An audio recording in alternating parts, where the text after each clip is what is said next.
بسم اللہ الرحمن الرحیم۔ ناظرین السلام علیکم۔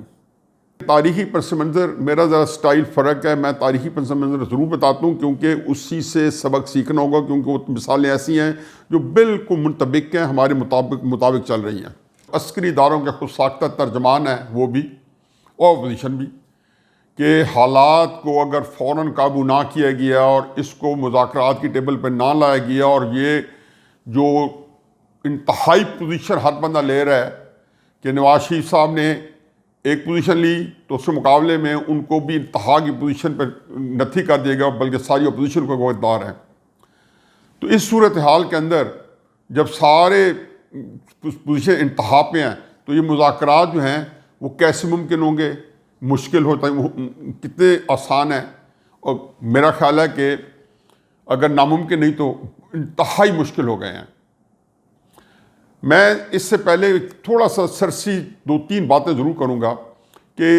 گجرانوالے کے جلسے سے پہلے میں نے 3 آپشنز دی تھیں، اور اس کو گجرانوالے کے جلسے کے بعد اپنے ویڈیو لاگس میں نے ان میں تینوں آپشنز کو 2 دفعہ دہرایا تھا۔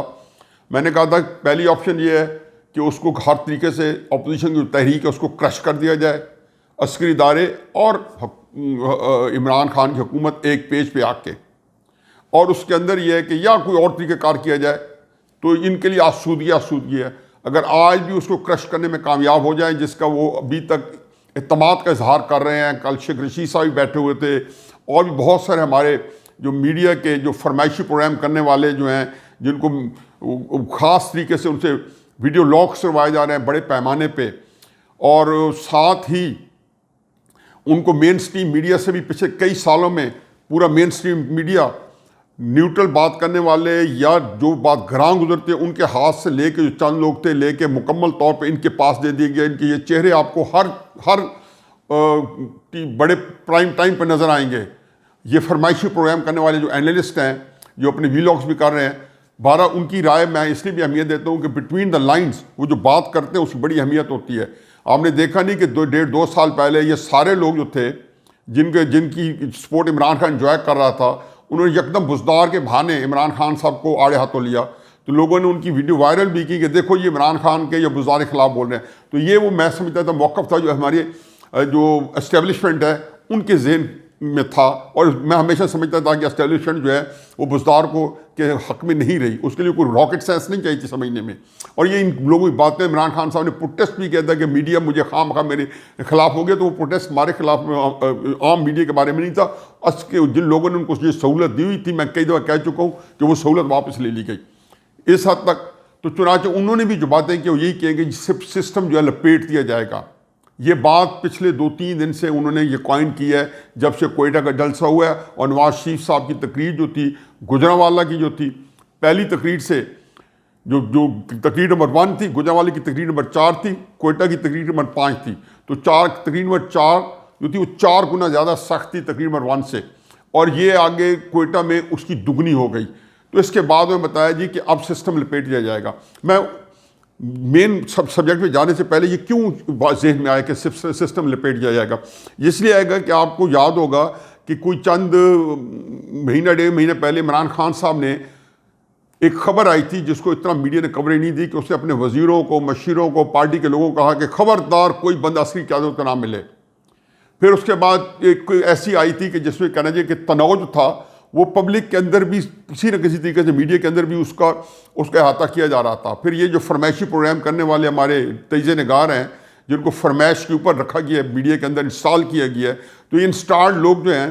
یہ بھی یہی کہہ رہے تھے جی ایک تنوع ہے جس کا وہ ذکر کرتے رہتے تھے۔ پھر عمران خان صاحب نے آخری کسر پوری کر دی جو پہلے بھی کئی دفعہ کہہ چکے تھے،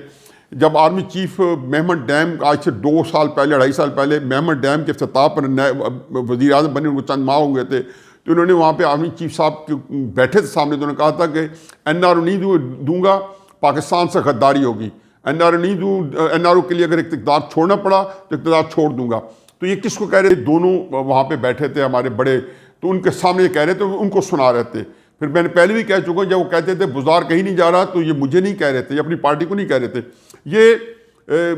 جو لوگ لانے والے تھے ان کو سنا رہے تھے۔ تو یہ تناؤ جو تھا یہ بالکل دیکھا جا رہا تھا۔ پھر آخری دنوں میں تو انہوں نے لاہور میں تقریر کر کے بزدار کو ڈیفینڈ کیا کہ یہ نیب والے کون ہوتے ہیں جو بزدار کو بلائیں، وہ ساری آپ لوگوں کے سامنے ہے. اس پیرائے میں پھر انہوں نے جب یہ کہا اور ساتھ ساتھ وہ بہت سخت ہو گئے تھے, گالم گلوچ پتر آئے تھے شہباز شریف کے خلاف, کیونکہ انہوں کو اندازہ تھا کہ اسٹیبلشمنٹ جو ہے کسی نہ کسی طریقے سے جو ہے مذاکرات کر رہی ہے, بات چیت کر رہی ہے. چنانچہ ایک موقع پہ آرمی چیف نے جو آخری ملاقات شہباز شریف سے ان کی ہوئی, تو میری جو اطلاعات ہے اس کے مطابق انہوں نے ہاتھ کھڑے کر دیے تھے. آرمی چیف نے کہا تھا جی میں اب بے بس ہوں, کیونکہ وہ اتنا سخت سٹینڈ لیتے جا رہے ہیں, جو کہ عمران خان صاحب ہمیشہ کہتا تھا کہ بہت تیز ہے, بہت ترار ہے, اور ذہانت و فطانت سے وہ اس سٹینڈ لیں گے. چنانچہ انہوں نے ہاتھ کھڑے کر دیے, اور یہاں سے جو چیز تھی وہ بکھرنا شروع ہو گئی, اور وہ جو ایک تماشا لگا ہوا تھا مذاکرات کا وہ ٹوٹل تتر بتر ہو گیا. اور پھر عدلیہ بھی خاموش تماشا نہیں ہوگی, یہ ان کا فرض منصبی ہے. لیکن جو نقطہ جس طرف میں نشاندہی کرنے کے لیے یہ سارا آرگومنٹ کیا ہے وہ بڑا اہم ہے کہ نواز شریف صاحب جو ہیں اس مقام پر جب آئے ہیں تو 2014 سے لے کے اب جس کو کہنا چاہیے کہ فائنلی گجرانوالہ کے جلسے میں اس مقام تک پہنچے ہیں. چاہے آپ اس کو تانا دیں, چاہے ان کی کمزوری سمجھیں, چاہے ڈھیل سمجھیں, چاہے ڈیل سمجھیں, اور یہی حالت پیپلز پارٹی کی تھی. اور ان ساروں کو آپ جو ہیں اس جگہ تک جب لائے ہیں, خصوصاً نواز شریف صاحب کو, اور فضل الرحمان صاحب کا تو پہلے دن سے بڑا کلیئر سٹینڈ تھا, وہ تو اسے سخت سٹیٹمنٹ 3-4 سال پہلے بھی دے چکے ہیں. تو اس میں اب نواز شریف صاحب کو اس لحاظ سے بڑی ذمہ ہے کہ انہوں نے یہ کلیش جو ہے وہ کوئی ان کے پاس اس کی کوئی آپشن تھا. میں نے کہا تنگ آمد بجنگ آمد کوئی آپشن نہیں تھا. اس بات کو آپ کو ہضم کرنا ہوگا کہ آپ نے نواز شریف صاحب کو اس مقام پہ پہنچایا ہے. انہوں نے آپ کو 6 سال دیے ہیں, ان کا بے ایمانہ میڈیا ٹرائل ہوا ہے, اور ان بٹوین جتنی مذاکرات ہوئے آپ کو ہی پتہ ہے. میں تو پہلے کہہ چکا ہوں کہ 2014 کے اندر دھرنا عمران خان نے دیا, لیکن عمران خان ذمہ دار نہیں تھا. پھر کن سے مذاکرات ہو رہے تھے؟ آپ صرف ٹویٹ سے زمانے کی نکال لیں جو پبلک میں ہم شیئر ہوتی تھی, ISPR کی اور اداروں کی, وہی بتاتی تھی ساری سٹوری. اچھا اس کے بعد آپ آگے آ جائیں, جو 2017 کے اندر میں نے پہلے ہی بتایا کہ آلموسٹ طے ہو گیا تھا. میری کئی ملاقاتیں 200 کے ساتھ ہوئی ہیں, چونکہ امانت ہیں حکومت کے اہلکار جو فوج کے اور ان کے درمیان مذاکرات کرا رہے تھے. انہوں نے مجھے بتایا کہ جی نواز شریف صاحب کو ہم نے یہ پیغام دیا, جو نواز شریف صاحب کے ساتھی تھے, اور ہم نے فوج کو جا کے یہ پیغام دیا, آرمی چیف کو. تو اس کو کوئی بائے پاکستان میں نہیں کرے گا کہ اس سسٹم کے اندر لانے میں آپ کا کوئی عمل دخل نہیں ہے, حالانکہ یہ کوئی ایسی ضرورت بات ہی نہیں تھی. لیکن اور یہی وجہ ہے کہ جب آپ کے فرمائشی لوگ آتے ہیں تو عملاً کانٹرڈکشنز ہوتی ہیں, اور وہ ان کے منہ میں وہ بھی بات ہوتی ہے جس میں کہتے ہیں کہ جی کل شیخ رشید صاحب بھی شاہ زیب خانزادہ صاحب کے پروگرام میں وہی کہہ رہے جو عسکری اداروں کے ترجمان ہیں, وہ یہ فرما رہے تھے کہ اب تو بات جو ہے بڑھ گئی ہے, اور پہلے یہ انہی کے ساتھ معاملہ چل رہا تھا.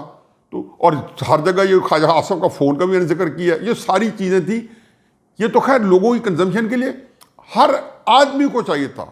ہر آدمی کو پتہ تھا کہ پاکستان میں کیا ہو رہا ہے. چنانچہ اس کو جھٹلانا کرنا, پھر آپ کے ویلاگس کے ذریعے چونکہ آپ نے اس کو ٹرانسلیٹ کرنا ہوتا ہے, اپنے مین اسٹریم میڈیا پہ اپنے فرمائشی تجزیہ نگاروں کے ذریعے بات بتانی ہوتی ہے, تو سارے ہم لوگ شیئر کرتے ہیں, پر بٹوین دا لائن میں ہم پڑھ لیتے ہیں. جن کو پیغامات جا رہے تھے, یہ عمران خان صاحب کی تقریریں جو ہوئی ہیں, کیونکہ میں ان کو جانتا ہوں اچھی طرح, مجھے پتہ ہے وہ کس طرح ریئیکٹ کر رہی ہیں, یہ تناؤ آپ کا اس کے ساتھ بھی تھا. اب ان حالات میں اب نیا اسکیم آئے کہ سسٹم لپیٹ دیا جائے گا. 3 آپشن تھی کہ آپ اس کو کچل کے رکھ دیں, جو کہ اس میں پہلے تو تھا کہ شاید اور بھی کوئی طریقہ ہو, لیکن آپ نے اب اس کے علاوہ کوئی حامل حال نہیں کہ پہلے میں صرف ایک ہی آپشن ہے کہ آپ اس جو اپوزیشن طریقے اس کو کچل کے رکھ دیں. دوسرا میں نے کہا تھا کہ اسٹیبلشمنٹ اب نکل آئے اور پہلی دفعہ آئین کے مطابق معاملہ فہمی کرا دے تحریک انصاف میں اور مسلم نون میں, لیکن انصاف کے ساتھ قرآن کی آیت بھی بتائی تھی. اور تیسرا کہا تھا کہ آپ ان کی لڑائی کو بڑھوا دیں, اور 1977 میں جیسے جنرل ضیاء الحق صاحب نے پیپلز پارٹی کی اور PNA کی لڑائی سے فائدہ اٹھا کے ماشاءاللہ لگایا تھا. اب یہ ساری صورتحال جو ہے, اس ساری صورتحال کے اندر گجرانوالہ کے جلسے کے بعد بالکل میں نے واضح طور پہ کہا تھا کہ آپشن 2 اب ختم ہو گئی ہے, کیونکہ نواز شریف صاحب کی تقریر جو تھی اس کے بعد کوئی آپشن 2 کا تو سوال ہی پیدا نہیں تھا, کیونکہ وہ آپ نے نہیں لی, اور یہ چوائس بھی آپ کے پاس تھی کہ گجرانوالہ کے جلسے پہلے لے لیں. حالانکہ کوئی نہ کوئی ترکیب اجزائے ترکیبی لڑائی گئی. آپ نے بھیجا ان کو, شہباز شریف صاحب کا جیل میں کوئی بندے بھی گئے, خواجہ صاحب نے اس کو مانا بھی ہے, لیکن یہ بات کوئی میرا خیال نہیں کچھ سنجیدگی سے کی گئی ہے. اور یہ اس سے پہلے عمران خان کہہ چکے تھے کہ میرے بندے اداروں کو نہیں ملیں گے،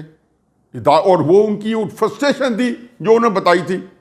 جس کے وہ شیخ رشید صاحب کے لیے پیغام تھا، وہ ہر ایک بندے کے لیے پیغام تھا کہ آپ ان کو نہیں ملیں گے۔ پھر نواز شریف صاحب نے کہا کہ میرے بندے بھی نہیں ملیں گے۔ چنانچہ اب کچھ چیزیں ایسی تھیں کہ جس میں جو دو فریق تھے وہ ایک پیج پہ بھی تھے، ان میں ہلکا تناؤ بھی تھا، تیسرا فریق جو تھا وہ بھی تقریباً اس پیج پہ آنے کی کوشش کر رہا تھا، اس کے اندر بھی پورا طرح ٹوٹ کے اور ایک تناؤ نہیں بلکہ جنگ کا امکان پیدا ہو گیا۔ اب اسٹیبلشمنٹ کے پاس سسٹم لپٹنے کی میرے نزدیک آپشن نہیں رہی، کیونکہ اس صورت میں ان کو نواز شریف صاحب اپوزیشن اس کو بھی کرنا پڑے گا، جو ان کا غم غصہ ہے یا ان کا جو ریت ہے اس کا بھی سامنا کرنا پڑے گا، اور عمران خان صاحب جو ہے وہ بھی شامل حال کرتے ہو جائیں گے۔ تو کہ میں سڑکوں پہ آؤں گا، انہیں کہا میں الیکشن میں لڑوں گا، اور ظاہر ہے کہ جب دونوں قوتیں، دونوں سیاسی جو گروپس ہیں یا جو ڈیوائیڈ ہے وہ ایک ہی کے ساتھ لڑ رہے ہوں گے تو ایک پیج پہ آ جائیں گے۔ میں تو کئی دفعہ کہہ چکا ہوں کہ میں کل نہیں کم از کم چند سالوں بعد عمران خان صاحب کا اپوزیشن کو میں اکٹھا ایک پیج پہ دیکھتا ہوں۔ یہ پہلے بھی آ چکے ہیں، یہ پہلے نواز شریف صاحب کی تعریفیں بھی کر چکے ہیں، یہ جو ہماری اسٹیبلشمنٹ ہے اس کو آڑے ہاتھوں بھی لے چکے ہیں عمران خان صاحب، اور ابھی بھی ان کا رویہ جو باتیں وہ کہہ چکے ہیں۔ نواز شریف نے وہ نہیں کہ نواز شریف صاحب نے تو چند لوگوں کے بارے میں اپنے گریوینسز بتائے ہیں۔ اب اس کا ہمیشہ سے ہوتا ہے، یہ ایک بڑی عجیب بات ہے کہ میں نے بڑی جس کو کہنا چاہیے کہ ایک اس کے تحقیق کے بعد، جستجو کے بعد، ایک پوری تاریخ کے اندر جھانک کے، جام سے ہمارا 51 سے جہاں سے ہمارا جس کو کہنا چاہیے کہ فوج کا سول میں عمل دخل جہاں سے اور شروع ہوا، وہاں سے میں نے کئی دفعہ اس کو کئی اینگل سے دیکھا ہے، اور ہر بندے کو میں نے زاویہ دیکھا ہے۔ ایک چیز کامن نظر آئی ہے کہ جب بھی آپ دیکھتے جب فوج سیاست میں دخل دیتی ہے تو ان کی مجبوری ہوتی ہے کہ وہ جس کے خلاف جا رہے ہیں اس کو وہ پاکستان کے لیے سیکیورٹی رسک ہیں۔ یہ کیوں کہتے ہیں؟ اس لیے کہ فوج کا ایک پیج پہ ہونا ضروری ہے۔ آپ کسی کی سیاست کو آڑے ہاتھوں لیں گے، چاہے وہ لیاقت علی خان کی ہے یا اس کے بعد آنے والے مسلم لیگ کے دوسرے لیڈرز کی ہے جو وزیر اعظم بنے تھے 50s میں، یا ایوب خان کی فاطمہ جناح کے خلاف ہے، یا آپ نے شیخ مجیب الرحمان کے خلاف جو ایک کیمپین چلانی ہے، یا بے نظیر بھٹو صاحب کے صاحب کے خلاف، یا ذوالفقار بھٹو صاحب کے خلاف، یا ایون نواز شریف صاحب کے خلاف، یا جب عمران خان صاحب کے خلاف چلائیں گے۔ یہ ضروری ہے کہ آپ اپنے جو ادارے کے اندر جو لوگ ان کے سپورٹر ہیں وہ اپنی سپورٹ چھوڑ دیں گے جب کہہ دیں گے کہ یہ سارے کے سارے جو ہے نا انڈیا کے دوست ہیں یا انڈیا کے ایجنڈا لے کے آ رہے ہیں، تو ادارہ ایک پیج پہ آ جاتا ہے۔ میں نے پہلے بھی کہا کہ آج لاہور کا یہ عالم ہے کہ سیاست کے اندر وہ جہاں پہ اداروں کے رول پہ انتہائی ناپسندیدگی کا اظہار کر رہے ہیں، اور اس لیے وہ وارفتگی سے اور دیوانہ وار نواز شریف کے بیانی کی طرف بڑھے ہیں۔ اسی وقت اگر انڈیا 2 گولے واہگہ بارڈر پہ پاکستان پھینک دے تو پورا لاہور تلواریں لے کے میرے سمیت ہم جا کے بارڈر پہ اپنی آرمی کے پیچھے کھڑے ہو جائیں گے۔ اس میں یہ ہے کہ یہ ایک پیج پہ آ جاتے ہیں، تو چنانچہ اسی پیرائے میں یہ بیانیہ کم از کم ادارے میں بہت کامیاب ہوتا ہے۔ فاطمہ جناح کو جب آپ انڈین ایجنٹ کہیں گے تو ادارے کے اندر ریئیکشن ہو سکتا ہے، نواز شریف کو کہیں گے تو مسلم لیگ کے جو سپورٹر ہوں گے یا ان کی فیملی کے لوگ ہوں گے، سیاست کے اندر ایک ان کے ہر جگہ موجود ہوتے ہیں، ڈیوائڈ ہوتی ہے، تو اس طرح ان کو ایک پیج پہ لاتے ہیں۔ چنانچہ اب آپ نے غدار جو ہے اس سے پھر جان چھڑانا مشکل ہو جاتی ہے، کیونکہ جب آپ کسی کو غدار کہتے ہیں جو کہ ہر ایک کو پتہ ہے، اور پھر جناب باجوہ صاحب پل ڈیڈ کے وفد کو ملے تھے تو انہوں نے بانگ دول کہا تھا، اور یہ چیز عام ہے کہ نواز شریف جتنا میں محب وطن اتنا ہی محب وطن ہے۔ تو میرا خیال ہے کہ اب تحریک انصاف کے بہت سارے لوگ کہہ رہے ہیں کہ ہم غداری کا الزام نہ لگائیں، یہ مسخرہ پان جو شاہ محمود قریشی کہہ رہے ہیں، فلاں کہہ رہے ہیں، یہ سارے مسخرے ہیں۔ یہ لوگ چھوٹے چھوٹے کردار ہیں، سرکس کے باہر ایک کھڑے ہوتے ہیں نا، سرکس میں بلانے کے لیے ہمارے بچپن میں ایک پھٹا لگتا تھا تو اس میں بڑے کارٹون بن کے اور جس کو کہنا چاہیے کہ مختلف بہروپیے بن کے اس سرکس بلانے کے لیے اس طرح کی حرکتیں کرتے تھے۔ یہ وہی لوگ ہیں سرکس کی طرف بلا رہے ہیں، یہ خاص قسم کے بیانیہ جو ہے، اور اسی چیز سے چاہے یہ فرمائشی پروگرام کرنے والے ہمارے تجزیہ نگار ہیں یا یہ جو فرمائش پہ سیاست کرنے والے ہمارے سیاستدان ہیں جو ہر پارٹی میں ہیں، تو یہ جب گھس جاتے ہیں تو یہ آپ کو دوسری طرح ایک لائن ایسی دیتے ہیں کہ یہ آپ کو باور کرا دیتے ہیں کہ اس میں کلیش ہوگا۔ اس کلیش میں شاید ان کا بھی فائدہ نہ ہو، لیکن اس کے علاوہ چائے سے کو خوش آمدی آدمی نے آپ کو کبھی صحیح رائے نہیں دینی. میں نے خود اپنے تجزیے دیکھا کسی بڑے لیڈر کو آپ صحیح رائے دیں تو آپ سے اس کی طبیعت کے مطابق نہیں ہے تو آپ سے وہ پٹ آف ہو جاتا ہے, آپ سے نالا رہتا ہے. چنانچہ یہ وہی کام کر رہے ہیں اور اس میں جلدی کا تیل کا کام کر رہے ہیں. جو ہے آپ حیران ہو جائیں گے کہ جس کے خلاف غداری کا مقدمہ کیا کہ لیاقت علی خان کے خلاف جو کو ہوا تھا 7 مارچ کو 1951 میں, اور وہ ساری 2 جرنیل, کئی بریگیڈیئرز, کئی کرنل, پورا جی ایچ کیو آلموسٹ سارے کا سارا ملوث تھا, کیونکہ انگریز سے ہم نے نئی کوئی ہمیں لیے ہوئے 2-3 مہینے ہوئے تھے فوج ہم نے انگریز سے لے کے پاکستان گورنمنٹ کی پوری طرح رائل پاکستان آرمی سے پاکستان آرمی میں تبدیل ہوئی تھی. یہ کو ہو گیا, ان کا مقدمہ چلا, آپ گوگل کریں, اس میں کہا جی آپ کو لیاقت علی خان سے کیا تکلیف تھی, تو نے کیا کہا, بس شرم نہیں آتی, میرا دل دہل جاتا ہے کہ ایک بندہ جسے پاکستان بنایا ہے لیاقت علی خان, وہ اس کے بارے میں کہتے ہیں کہ جی سافٹ اگینسٹ انڈیا اور انکمپیٹنٹ. یہ کمپیٹنٹ لوگ تھے, 58 میں آئے, پھر اس کے بعد 71 کے اندر پاکستان توڑوا کے گئے, پھر 77 میں آئے, اور پھر اس کے بعد یہ 1999 میں آئے. اب کسی نہ کسی طریقے سے اسی طریقے موجود ہیں, کیونکہ ایک عرصے کے بعد مشرف کے صاحب کے بعد انہوں نے دیکھا کہ آئین کے اندر کچھ جگہ پیدا کی جائے تاکہ غداری کو مقدمہ نہ بنے, چنانچہ وہ پیدا ہوئی. اب اس حالت میں جہاں پہ آپ نے لیاقت علی خان کو بھی کہا کہ سافٹ اگینسٹ انڈیا, یعنی کہ انڈیا کا بندہ ہے, انڈیا جشن منا رہا ہے, انڈیا نے جشن اس وقت بھی منائے تھے جب عمران خان دھرنا دے رہا تھا. اور میں ہمیشہ کہتا ہوں, آخری بات ہے بڑی امپورٹنٹ ہے, کہ انڈیا اور امریکہ جو ہے, چاہے آج پشاور کے تکلیفیں دھماکہ ہو یا اور دھماکے ہوں, ہمیشہ میں نے کہا تھا جب یہ لوگ سعودی عربیہ اور یو اے ای کے آشیرواد کے ساتھ جب ایک جے آئی ٹی رپورٹ ہمارے بندے یہاں سے گئے ایجنسیز کے, اور جے آئی ٹی نے یہ رپورٹ بنائی جس میں نواز شریف صاحب کے 10 والیوم بنا کے لے کے آئے, تو میں نے تب کہا تھا کہ حضور یہ آپ کو پتہ چل جائے گا, آپ سی آئی اے کو دوبارہ انوائٹ کر رہے ہیں. بڑی مشکل سے ہم نے کیانی صاحب کے وقت میں سلالہ کے اوپر, ریمنڈ ڈیوس کے اوپر ان کو اپنے ملک سے نکالا ہے, وہ آ گئے. یہی تو وجہ ہے کہ آج سی پیک بند ہے, کسی کو مرضی الزام دے. اور جب یہ آتے ہیں تو امریکہ نے اور انڈیا نے ایک ہی چیز پاکستان میں چاہیے, افراتفری, انارکی, خانہ جنگی. اب آپ نے ان کو مواد دے دی ہے اور وہ جس کی مرضی تھپکی دیں گے. پہلے آپ نے 2014 میں ان کو رام کیا, کیونکہ جب اس طرح کی حکومت آتی ہے تو امریکہ کا راضی ہونا ضروری ہے, انہوں راضی رہے. اب یہ بات جو ہے اس سے میرا خیال یہ پہلا موقع ہے کہ آپ کو out of the box solution دینا ہوگا, ایک ایسا حل لانا ہوگا جو پہلے پاکستان میں نہیں تھا. اگر آپ ذات سے, اور یہ اسی صورت میں ہوگا کہ جب اپنی ذاتوں سے آپ اٹھ جائیں گے. لیکن آپ نے یہ محسوس کیا کہ کیونکہ 2 بڑوں کے خلاف نواز شریف صاحب نے ایک بات کہہ دی ہے, بڑی موندانہ بات ہے, اور وہ اس کا ایسی بات ہے کہ جیسے جس کو کہنا چاہیے کہ اتنا احتجاج تو ہمارے رسالت مآب صلی اللہ علیہ وسلم کے اوپر نہیں ہوا, ان کی شان کی گستاخی کرنے پر, جتنا ان 2 بڑوں کی شان میں جو نواز شریف صاحب نے کوئی گستاخی نہیں کی.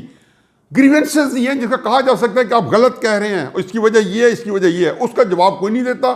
کہتے ہیں پورے ادارے کو خراب کریں, آپ جھوٹ بول رہے ہیں, یہ تو بات ہوئی نہیں ہے. میں نیتوں کا نہیں جانتا ہوں, نواز شریف کی ہو سکتا ہے بڑی بدنیتی ہو جو آپ کو بتاؤ, وہ بھی ہمیں بتا دیں کہ اصل میں ان کی بدنیتی ہے. لیکن اس طریقے سے پاکستان کو ہم فارغ نہیں ہونے دیں گے. اب آپ کے پاس تینوں آپشنز کے اندر جو ایک آپشن گجرانوالہ سے پہلے بتائی تھی وہ آپ نے نہیں لی, 2 آپشن جو رہ گئی تھی جو مجھے پتا تھا یہ پاکستان کی بربادی کے لیے, ان 2 آپشن میں بھی آپ جس کی طرف جائیں گے تباہی ہی تباہی ہے پاکستان کا مقدر. یہ میری لکھ لیں بات اور یہ کر کے دیکھ لیں. آپ سمجھتے ہیں کہ مسلم لیگ کے چند لیڈر یا پیپلز پارٹی کو ہٹا کے اور ان کو گلگت بلتستان کا الیکشن شاید جتوا کے اور کچھ چیزیں دے کے مراد دے کے ساتھ میں لا لیں گے, اپوزیشن کو توڑ دیں گے, کوئی فرق نہیں پڑتا. نون لیگ کی ساری درمیان کی لیڈرشپ آپ کا لبیک کہہ دے گی, سیاسی طور پہ باندھ ہو جائے گی, اسی طریقے سے جس نے کاف لیگ, بلکہ اس سے زیادہ جس طریقے سے کاف لیگ ہوئی تھی. اور اس کے بعد جو عوام ہے جو کہ چونکہ بفر چکی ہے, نکل چکی ہے, اس سے کوئی 10-15 گنا کم عوام جسٹس افتخار چودھری کے لیے نکلی تھی. کسی نے کیا بگاڑ لیا؟ اور اب اس کے بارے میں پہلے ادارے کو بیٹھ کے اس کا حل سوچنا ہوگا اور کھلے دل سے سوچنا ہوگا, اپنے اندر ڈائلاگ کرنا ہوگا ادارے کو, اور وہاں سے ایک بیانیہ کنسنسس پہ لے کے اس کو لینا ہوگا. اگر ادارہ یہ سوچتا ہے کہ یہی دو حل ہیں، پھر وہ کر کے دیکھ لیں. میرے نزدیک تو تباہی ہے، لیکن وہ کر کے دیکھ لیں. لیکن میں آپ کو کر رہا ہوں، یہ شاید چند دن اور موقع ملے، چند ہفتے اور موقع ملے کہ آپ نے عوام کو کچلنے کا فیصلہ کیا، کیونکہ لڑائی عوام سے کرنی ہوگی. عوام لیڈرز پہ نہیں ڈیپینڈ کرتے، نہ خواجہ آصف پہ، نہ حسن اقبال پہ، نہ شہباز شریف صاحب پہ، نہ مریم نواز پہ. عوام کا تعلق ڈائریکٹ نواز شریف صاحب کے ساتھ ہے. جس طریقے سے پی ٹی آئی کی عوام کا تعلق عمران خان صاحب کے ساتھ ہے، فضل الرحمان صاحب کے ساتھ ہے، ان کی اپنی پارٹی کا. پیپلز پارٹی کا یہی حال ہے. تو گلگت بلتستانی حکومت آپ نے پیپلز پارٹی کو دے بھی دی اور کچھ اور مراد لے بھی لی، اور یہ بھی طے کر لیا کہ پھر آپ وہ ایک جس کو کہنا چاہیے کہ تھوک کے چاٹ لیا کہ زرداری صاحب کو آپ نے نیک بنا کے پیش بھی کر لیا، اور ہو سکتا ہے کہ پیپلز پارٹی کا دل پسیج جائے. لیکن آپ سمجھیں کہ یہ سارے لوگ فارغ ہو جائیں گے، کیونکہ یہ چیز ایک اور اس میں لے گئی ہے، موڈ میں لے گئی ہے. اور نواز شریف صاحب کو 6 سال لگے ہیں، 7 سال پہنچے میں. میں کئی واقعات جانتا ہوں، جب میں نے انہیں کہا تھا کہ آپ یہ بات کیوں نہیں کرتے، 1-2 دفعہ میری ان سے ٹاکر ہوا، تو میں نے کہا یہ آپ کیوں نہیں کرتے پبلک میں، تو اس نے کہا یہ ریاست فارغ ہو جائے گی. اب میں دیکھتے ہیں انہوں نے کیا وہ بات 6 سال بعد، اور اپنے صبر کو آپ کو آزماتے رہے ہیں. انہوں نے آپ کو موقع دیا ہے، آپ نے نہیں اویل کیا، انہوں نے کی ہے. تو آج مجھے پتہ چلا کہ واقعی وہ صحیح کہتے تھے کہ اس کے بعد جو ہے ہم بند گلی میں جائیں گے. یہی بات آپ کے تجزیہ نگار کہہ رہے ہیں، یہی بات جو ہے عسکری قیادت کی طرف سے لوگ کہہ رہے ہیں، یہی بات اپوزیشن کہہ رہی ہے کہ سسٹم بند گلی میں آ گئی ہے. ایک بات، 2 باتوں میں سارے متفق ہیں، اپوزیشن بھی، ہماری اسٹیبلشمنٹ بھی، سپریم کورٹ بھی، اور تحریک انصاف بھی، کہ اکانومی جو ہے پاکستان کی معیشت وہ بالکل تباہ و برباد ہے. گورننس کولیپس ہو چکی ہے، اس میں سب کا کانسنسس ہے. اس میں اور ایک پہ میرا کانسنسس ہے کہ سیاسی عدم استحکام کی کوکھ سے جنم لیا. آپ جانے، آپ کا کام جانے، میں اس سے زیادہ کیا ہوں بے کہا کروں. آپ آج out of the box solution دیں گے تو ملک بچے گا، وگرنہ میرے منہ میں خاک. اس کے بارے میں ہر بندہ یہ کہہ رہا ہے کہ پاکستان جو ہے اس کا باجا بچ گیا. یہ علیحدہ بات ہے کہ اپنی سہولت کے لیے نواز شریف صاحب پہ لوگ ڈالتے ہیں، آپ بھی اس پہ ڈال دیں گے. اس سے بلیم گیم سے اوپر اٹھنا ہوگا. اس کا جو بھی ذمہ دار ہے اس سے بچانا ہوگا، اور اس کو بچایا جا سکتا ہے عمران خان صاحب کے ساتھ مل کے، نواز شریف صاحب کے ساتھ مل کے، فضل الرحمان صاحب کے ساتھ مل کے، اور بلاول بھٹو زرداری صاحب کے ساتھ مل کے، کھلے دل سے. کیونکہ جو سیاسی حقیقتیں ہیں ان کو ساتھ لیے بغیر آپ بند گلی میں اس سے نکلنا ہوگا، فراخ دلی کے ساتھ. وما علینا الا البلاغ.